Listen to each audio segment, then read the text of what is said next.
ternyata iman tidak cukup,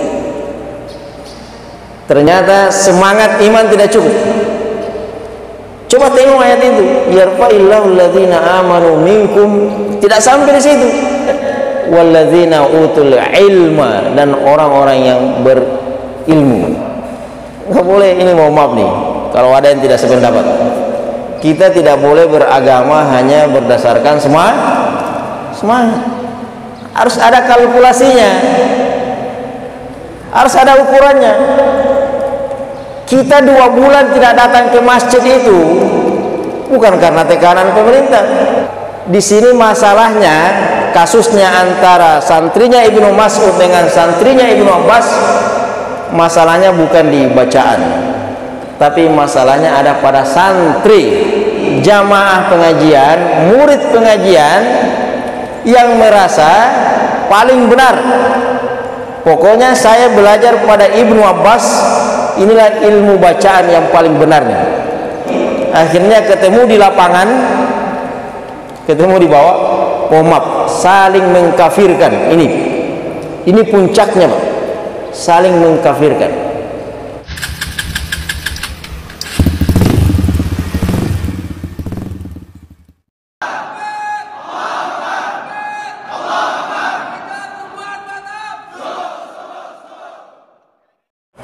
Alhamdulillah, alhamdulillahilladzi ja'ala jam'ana hadza jam'an mubarak, alladzi ja'ala jam'ana hadza jam'an mardiyan marhuma, wassalatu wassalamu ala asyrafil anbiya'i wal mursalin sayyidina wa maulana Muhammadin wa ala alihi wa ashabihi ajma'in. Amma ba'd. Subhanaka la ilma lana illa ma 'allamtana innaka antal alimul hakim. Subhanaka la fahma lana illa ma fahamtana innaka antal jawwadul karim. Hasbunallahu wa ni'mal wakil, ni'mal maula wa ni'mal nasir, wala haula wala quwwata illa billahil aliyyil azim.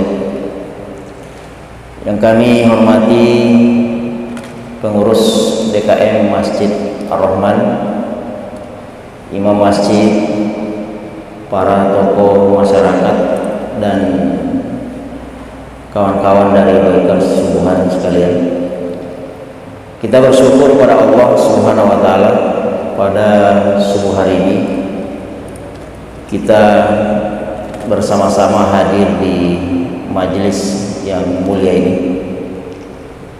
Insyaallah kehadiran kita semua di majelis ini merupakan indikasi pertanda bahwasanya iman masih bersemi di dalam hati. Kata Rasulullah sallallahu alaihi wasallam, "Idza ra'aitumur rajula wa dhabara al-jama'ah fashhadu lahu bil iman."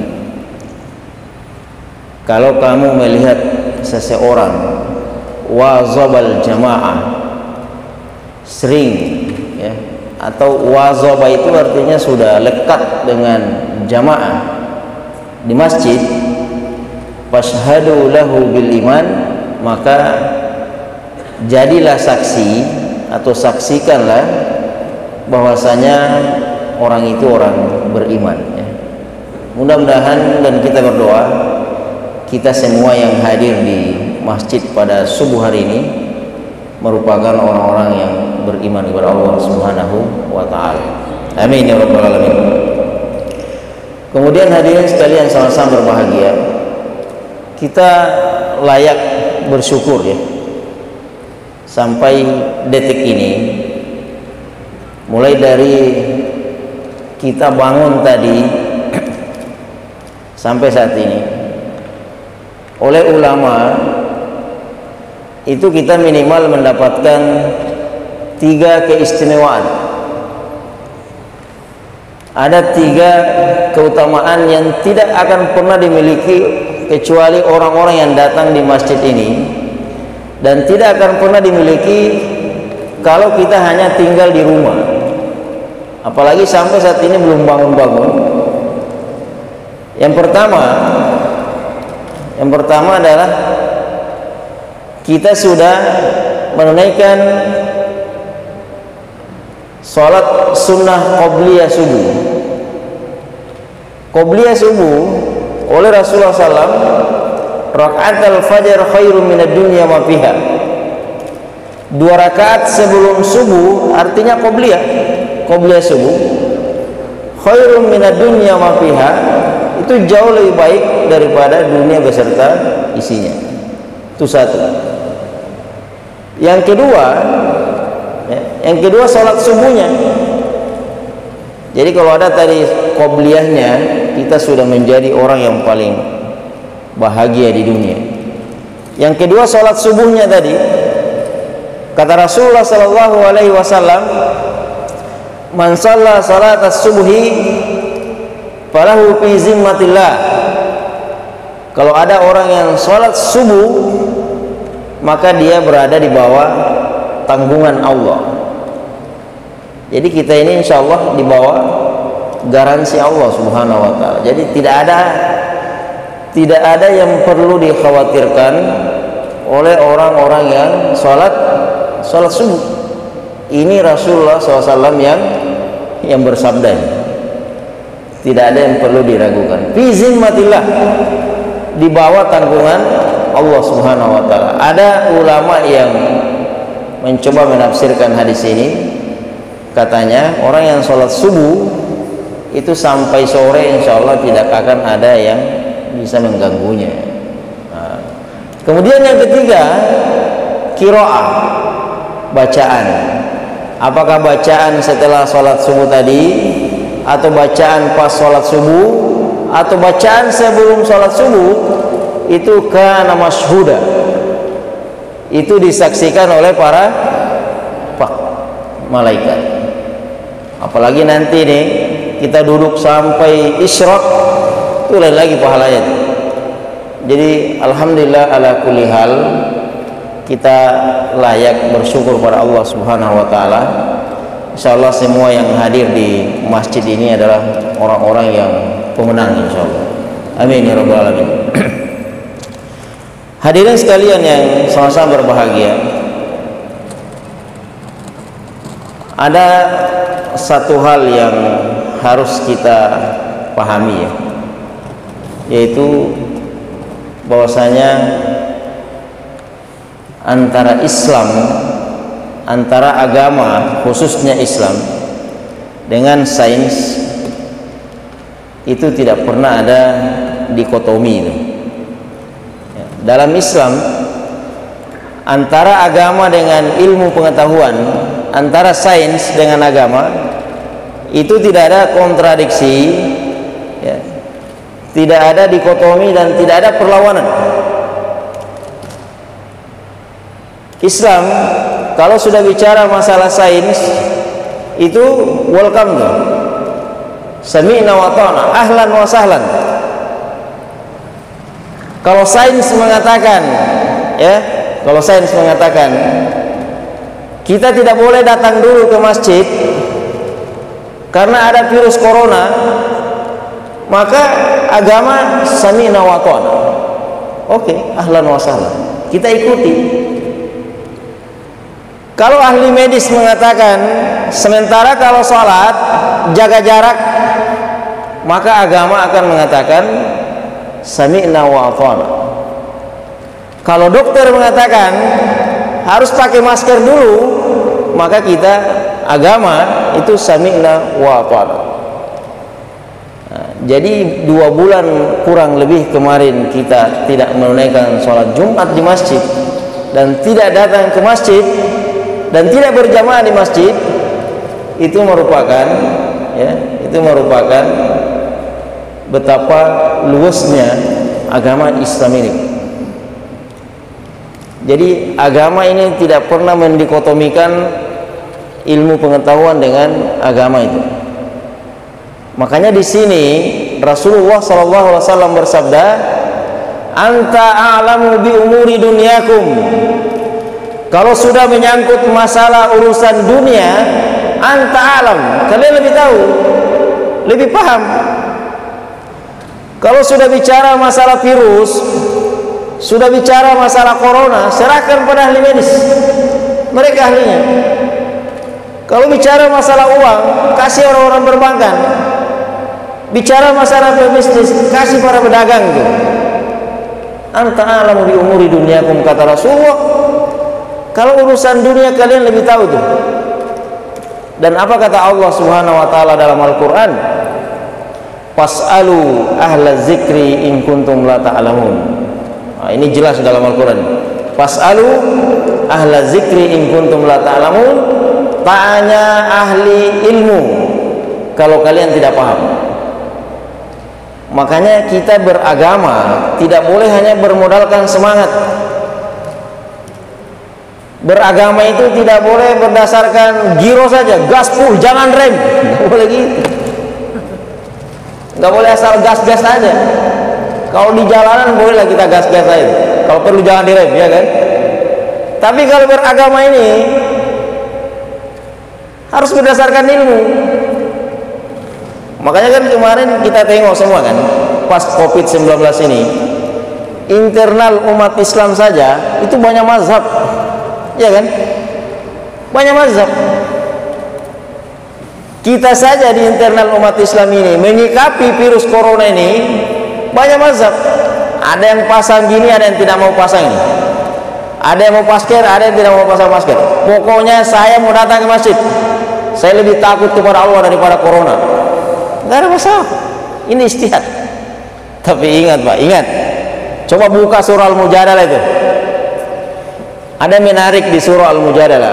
Kalau nggak salah di ayat 11. Di situ Allah Subhanahu wa taala berfirman, "Yarfa'illahu alladzina amanu minkum walladzina utul ilma darajat." Yarfa'illahu alladzina amanu minkum walladzina utul ilma darajat. Ini garis dari Allah Subhanahu wa taala. Ini jelas sekali. Ternyata kata Allah di surah Al-Mujadalah ini, orang-orang yang diangkat derajatnya oleh Allah, orang-orang yang ditinggikan derajatnya oleh Allah, alladzina amanu minkum, orang-orang yang beriman. Tapi jamaah sekalian sama-sama berbahagia, ternyata iman tidak cukup. Ternyata semangat iman tidak cukup. Coba tengok ayat itu, yarfa'illahu alladzina amanu minkum, tidak sampai di situ. Walladzina, coba lihat. Wah, ada waw di situ, masih ada, bukan koma, bukan titik. Dan masih ada kelanjutannya. Walladzina utul ilma, dan orang-orang yang berilmu. Jadi ada dua syaratnya nih. Jadi kalau mau diangkat derajatnya oleh Allah, ada dua syaratnya. Yang pertama dengan ilmu, dengan iman. Nggak boleh, ini mau maaf nih, kalau ada yang tidak sependapat. Kita tidak boleh beragama hanya berdasarkan semangat. Harus ada kalkulasinya, harus ada ukurannya. Kita 2 bulan tidak datang ke masjid itu bukan karena tekanan pemerintah, bukan karena ahli medis, memang karena itu tadi. Karena dalam Al-Quran itu kan jelas mengatakan la darar wala dirar, tidak boleh ada kemudaratan dalam Islam itu. Ini udah menyangkut masalah nyawa, ya, ini udah menyangkut masalah nyawa. Jadi jamaah sekalian sama-sama berbahagia. Jadi ini yang pertama, tidak ada dikotomi antara Islam dengan sains.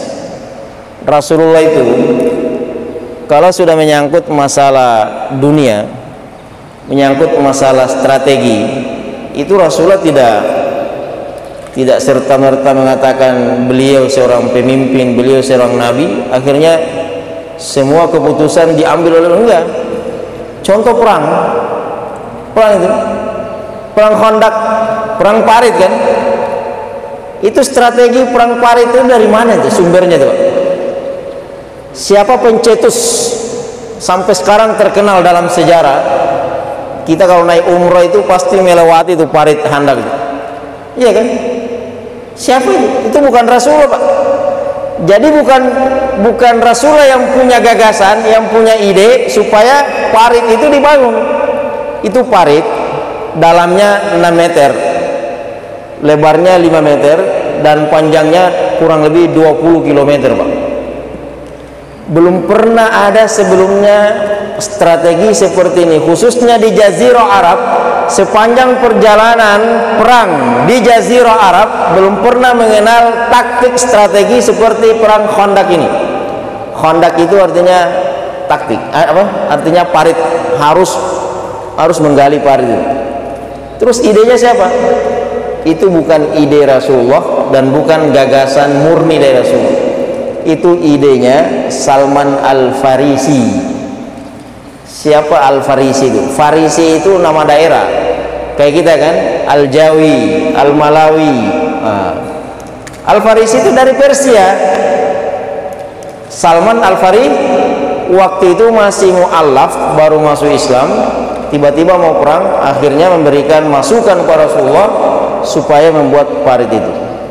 Ini fakta sejarah yang menunjukkan bahwasanya Islam itu tidak pernah menutup diri. Jadi terbuka untuk didiskusikan.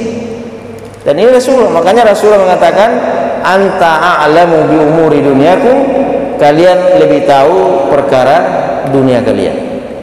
Nah, hadirin sekalian sama-sama berbahagia.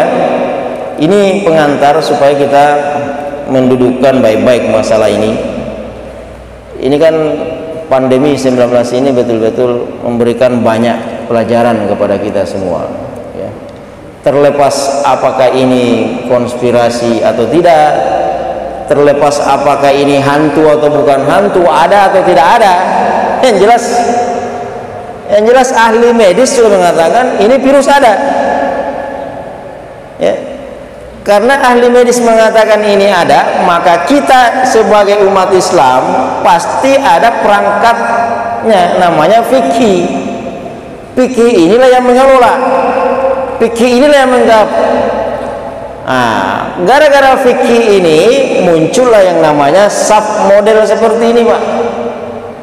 Gara-gara fikih itulah akhirnya boleh Jumatan di rumah. Gara-gara fikih itulah kita boleh tidak datang ke masjid, karena akan ada banyak pertimbangan. Nah, ini ada kasus. Jangan sampai kita salah fatwa. Jangan sampai kita hanya modal semangat, ya. Ada kasus pada zaman para tabi'in, ya, para tabi'in dan para sahabat. Ini diceritakan oleh Imam Mujahid. Waktu Imam Mujahid masih jadi santri, ya. Ini kan belakangan nanti orang-orang ini menjadi ulama besar, ya.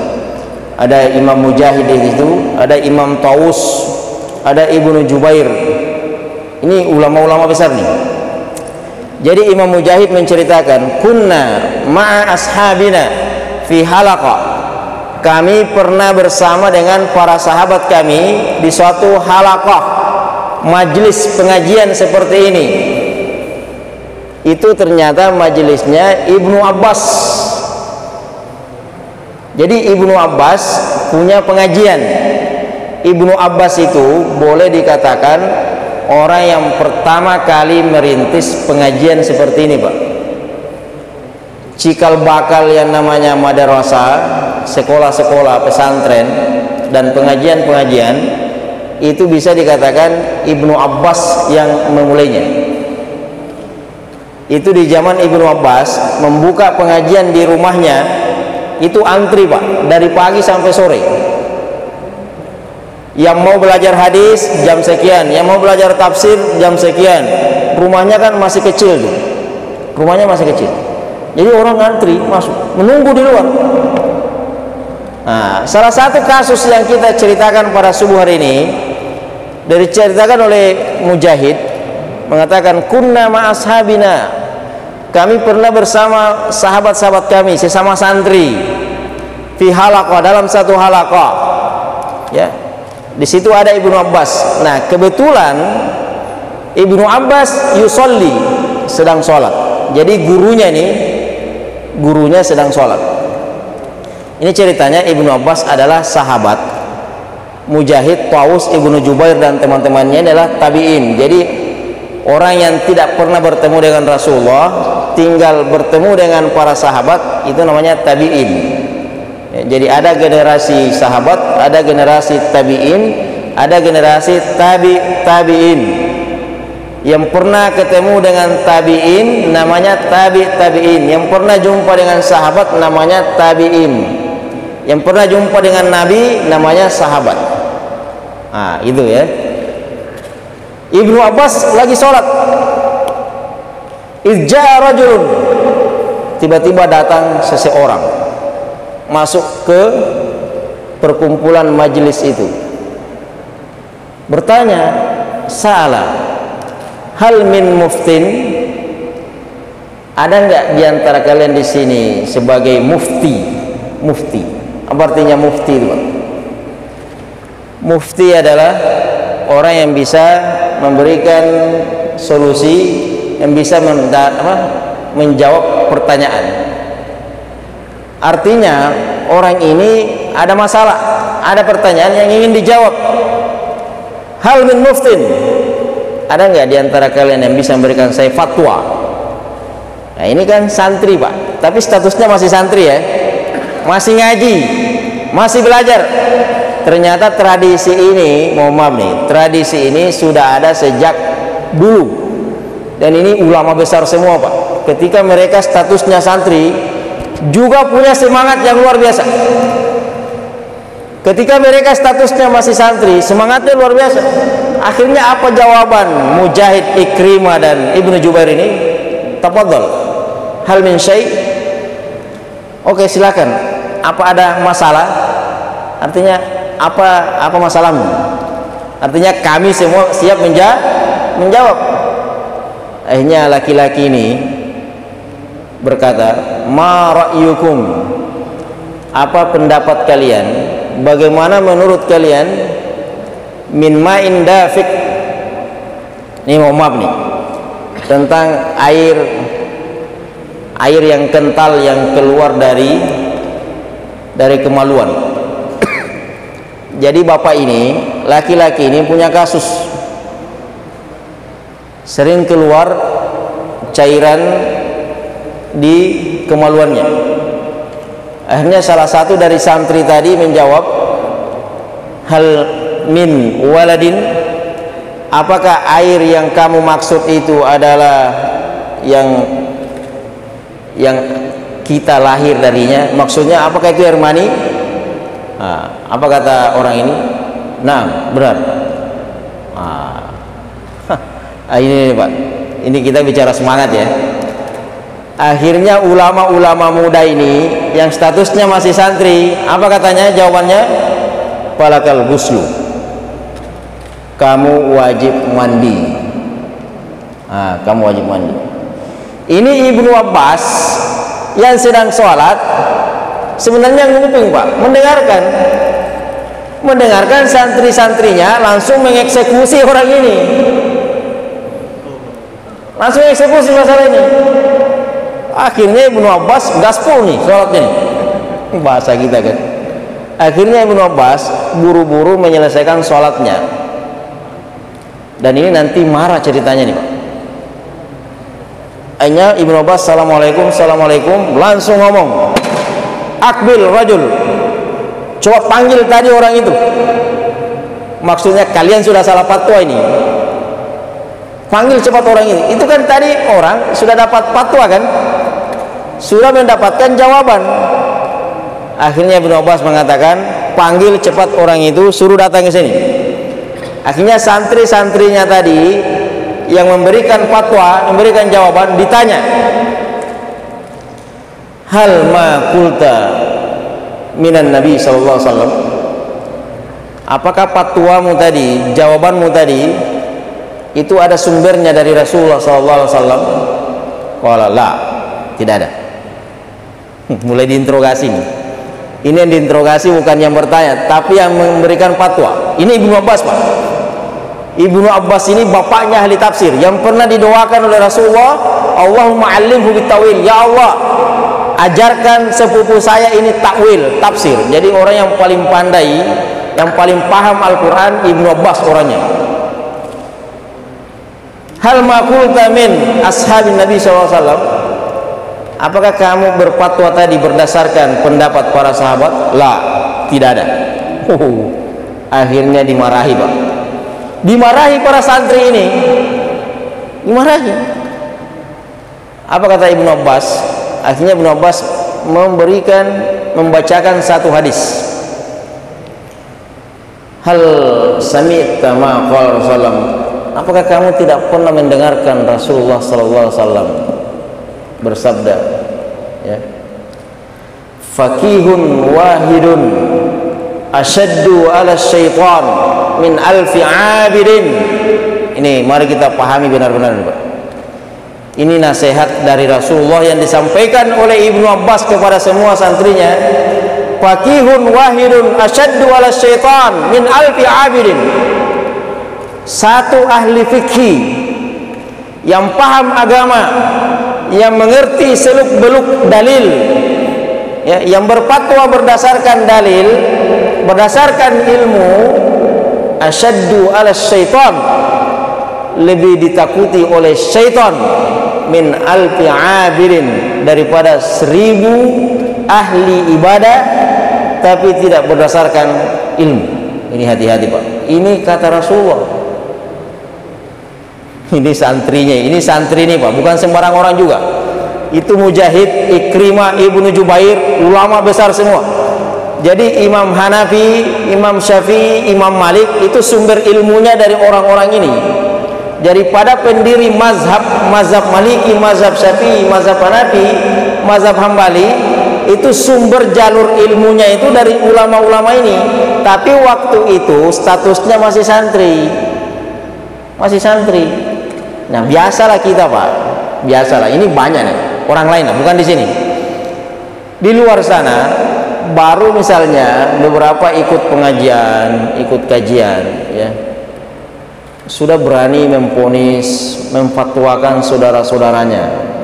Ini yang kita akhirnya terjadi perang dunia ketiga antar internal. Ini kroco-kroco lagi. Ini mau maaf, sering terjadi. Ini baca benar-benar tadi kata Rasulullah, faqihun wahidun asyaddu ala syaitan, satu ahli fikih lebih ditakuti oleh syaitan daripada 1000 orang yang beribadah tidak disertai dengan ilmu. Akbil, coba datangkan tadi orang itu. Akhirnya orang ini menghadap kembali, duduk di situ. Barulah Ibnu Abbas bertanya pada orang ini,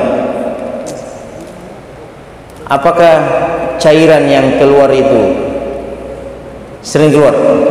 Ya, sedikit-sedikit keluar. Apakah ada baunya? Berbau enggak? Iya, bau. Ada kotorannya enggak? Tidak ada. Fahuwa min ibridah. Ini singkat aja cara Ibnu Abbas. Fahuwa min ibridah. Berarti itu gara-gara cuaca. Ini lagi musim dingin. Jadi orang ini nggak sanggup tahan dingin, akhirnya sedikit-sedikit keluar, sedikit-sedikit keluar. Gimana cara menangani pasien kayak gini? Nggak boleh bilang mandi. Memang benar, orang yang keluar air maninya mandi, tapi jangan 1 menit mandi lagi. Nah, ini kan kasus ini banyak dipakai dalam konteks kontemporer ini. Mohon maaf, sama kemarin ahli medis yang menangani kasus corona yang bisa sampai 8 jam, ya kan? Bisa sampai 8 jam tidak buka kostum ini. Kalau misalnya dia start dari jam 2 siang sampai malam, ada berapa sholat yang dilewati itu? Berapa sholat? 3. Sholat asar, sholat maghrib, sholat isya, kan? Kalau mau maaf nih, misalnya ketika pakai pakaian itu lagi kencing misalnya, keluar air, dan itu kan taruhannya apa, Pak? Virus, kan? Kena virusnya nyawa bisa mati. Inilah tadi yang disebut fikih itu tidak pernah, agama itu tidak pernah berlawanan dengan kasus. Itu ada solusinya. Jadi silakan perawat ini, dokter ini pakai pampers misalnya kan, silakan wudu duluan, wudu. Kalau nanti di tengah perjalanan dia batal wudunya dan dia keluar kencingnya itu dan tidak bisa ngapa-ngapain, tayamum pun tidak bisa, ya udah, tinggal sholat saja. Ini kan, ini pernah terjadi kasusnya. Akhirnya apa kata Ibnu Abbas? Cukup kamu mandi sekali, selanjutnya itu nggak dihitung. Karena kalau setiap 5 menit saja keluar tadi cairan itu, berapa kali dia mandi, Pak? Ini kita belum bicara konteks Jazirah Arab nih. Jazirah Arab itu kalau lagi musim dingin itu bisa sampai di bawah, susah mandinya. Nah, ini namanya fatwa. Fatwa itu kita tidak boleh selamanya bicara masalah tekstual. Kadang ada masalah-masalah kontekstual itu yang mempengaruhi fatwa itu. Jadi kita tidak boleh saklek. Kita tidak boleh apa kata ini 100% kita telan menta-menta. Jadi kalau ulama kemarin ini kan sampai sekarang masih ada yang tidak setuju dengan model SAP seperti ini kan? Sampai sekarang, Pak, sampai sekarang masih ada yang tidak sepakat dengan model SAP seperti ini. Ini kan namanya bagian dari ijtihad. Jadi hadirin sekalian sama-sama berbahagia, ini pelajaran buat kita semua ya. Alhamdulillah kita kalau bicara masalah giroh dan semangat keagamaan luar biasa. Tapi yang namanya ilmu itu kita tidak bisa saling mengukur ya. Silakan Anda ikuti ustadznya, kiainya, mazhabnya. Tapi yang namanya ilmu itu, apalagi fikih, itu ada puluhan mazhab. Dulu kan banyak sekali mazhab itu. Yang terkenal kan cuma 4, mazhab Maliki, Hanafi, Syafi'i, dan Hambali. Di Indonesia ini aja ada banyak mazhab. Imam Syafi'i ini, mazhab Syafi'i turunannya banyak sekali. Syafi'i versi Jawa Timur bisa jadi beda dengan Syafi'i versi Aceh, versi Sulawesi, versi Kalimantan, banyak itu, beda-beda. Dan ini kita tidak bisa saling menyalahkan ya, tidak bisa saling menyalahkan. Dan ini insya Allah baru pengantar kita supaya kita ada gambaran umum dulu bagaimana sih belajar fikih itu, bagaimana kita belajar agama. Yang namanya belajar agama itu luas sekali. Gara-gara mana ada mushaf, gara-gara mushaf itu sekarang dikenal dengan mushaf Utsmani kan? Pernah dengar istilah mushaf Utsmani? Kenapa disebut mushaf Utsmani? Ada Al-Quran yang kita miliki sekarang ini paling banyak beredar di pasaran. Kenapa disebut mushaf Utsmani? Dan gara-gara apa mushaf ini disebut Utsmani? Gara-gara perpecahan. Gara-gara perpecahan. Dan ini yang pecah bukan sembarang orang, level sahabat. Jadi dulu itu di zaman para sahabat ada 2 madrasah, ada 2 universitas, ada 2 induk pengajian. Sama lah sekarang misalnya kan, ada pengajiannya Ustadz Abdul Samad, ada pengajiannya Ustadz Adi Hidayat, ada pengajiannya Ustadz Khalid Basalama. Contoh kan, dulu ada namanya Madrasah Ibnu Mas'ud dan Madrasah Ibnu Abbas. Jadi Ibnu Abbas punya murid, punya santri, Ibnu Mas'ud juga punya santri. Dulu Al-Quran itu, Pak, yang namanya Al-Quran itu kan dulu belum canggih, Pak. Di zaman Rasulullah, di zaman para sahabat, belum ada yang namanya titik, belum ada yang namanya tasdid, belum ada yang namanya fathah, kasrah, dhamma, belum ada tuh. Yang namanya fathah, titik, kasrah, dhamma itu 100 tahun setelah Rasulullah wafat baru ada namanya titik. Bayangkan gimana cara membaca Al-Quran. Ini belum kasus buta huruf, banyak sahabat yang tidak bisa membaca, tidak bisa menulis, hafal 30 juz tapi tidak bisa membaca, tidak bisa menulis. Dan yang namanya dialektika, lahja, ya, lahja Al-Quran itu, bahasa Al-Quran kan banyak macam tuh. Makanya ada namanya qiraah sab'ah, qiraah asyarah, qiraah arba asyarah. Bisa sampai 10 macam bacaan, Pak. Di sini masalahnya, kasusnya antara santrinya Ibnu Mas'ud dengan santrinya Ibnu Abbas, masalahnya bukan di bacaan, tapi masalahnya ada pada santri. Ini masalahnya ada pada santri, jamaah pengajian, murid pengajian yang merasa paling benar. Pokoknya saya belajar pada Ibnu Abbas, inilah ilmu bacaan yang paling benarnya. Santri Ibnu Mas'ud juga seperti itu. Pokoknya bacaan yang paling benar menurut mereka adalah apa yang diajarkan oleh Ibnu Abbas. Ini Pak, ini masalahnya di sini. Padahal antara Ibnu Abbas dengan Ibnu Mas'ud nanti ketemu di Rasulullah juga. Ini antara Ibnu Mas'ud dengan Ibnu Abbas satu guru, gurunya Rasulullah. Memang model bacaan Al-Quran itu banyak, cuma kebetulan Ibnu Abbas mengajarkan model ini, Ibnu Mas'ud mengajarkan model ini. Nah, ini yang dibawa ini santri tidak pernah mendengarkan model ini tidak pernah mendengarkan model ini. Akhirnya ketemu di lapangan, ketemu di bawah, saling mengkafirkan. Ini puncaknya, Pak. Saling mengkafirkan. Ini kalau sudah saling mengkafirkan kan, ini antara surga dan neraka nih. Apa kata Rasulullah? Kalau ada orang yang mengkafirkan salah satu dari saudaranya, maka itu dua kemungkinan. Kalau bukan saudaranya itu yang kafir, dia yang kafir. Hati-hati mengkafirkan. Waktu itu yang menjadi presiden umat Islam adalah Utsman bin Affan. Utsman bin Affan yang menjadi presiden. Rasulullah sudah wafat. Melihat gejala masyarakat ini, permasalahan masyarakat ini, ini bahaya nih, bisa ribut umat ini. Akhirnya Utsman bin Affan memutuskan, kumpulkan semua mushaf, kumpulkan semua mushaf, jenis-jenis mushaf, jenis-jenis tulisan, kemudian yang dipakai cuma satu. Jadi mushaf yang lain dibakar. Ini banyak yang salah paham. Al-Quran aja pernah dibakar. Itu ada tujuannya kan, ada maslahatnya. Jadi di zaman Utsman bin Affan itu mushaf-mushaf yang lain dibakar, dihilangkan, tinggal satu mushaf yang dipertahankan berdasarkan dari Hafsah tadi, anaknya Umar bin Khattab.